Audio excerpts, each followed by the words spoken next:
Hormuz প্রণালী বন্ধের সরাসরি প্রভাব পড়েছে ভারতের পশ্চিমবঙ্গের বৃহত্তম পাইকারি মাছ বাজার হাওড়ায়।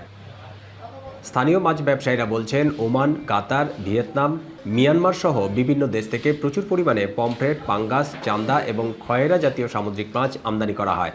আর চিংড়ি, কাতলা, রুই, পাবদা, চিতল এবং ট্যাংরা জাতীয় মাছ পশ্চিম এশিয়ার বিভিন্ন দেশ ছাড়াও ব্রিটেন ও যুক্তরাষ্ট্রে রপ্তানি করে থাকে ভারত। কিন্তু হরমুজে অচলাবস্থার কারণে আটকে পড়ে আছে মালবাহী বহু জাহাজ। Fish importers association Kolkata secretary জানান, যুদ্ধে জাহাজ ক্ষতিগ্রস্ত হতে পারে, সেই কারণে মাছের আমদানি ও রপ্তানিকারকরা সমস্ত রকমের বরাত বাতিল করেছেন। Fish industry as a whole অনেকটা এফেক্টেড হলো। আমরা কিন্তু এখান থেকে মাছ এক্সপোর্টও করি আর ইম্পোর্টও করি। এক্সপোর্টের মধ্যে শুধু ওয়েস্ট এশিয়া না, ইভেন আমেরিকা পর্যন্ত যাচ্ছে।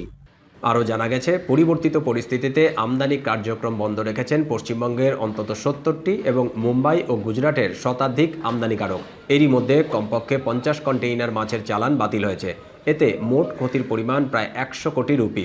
ভেরি আনসার্টেন যে আমাদের এই স্ট্রেট থেকে জাহাজটা পার হবে কি হবে না, কে আটকাবে, বমিং করবে কি না।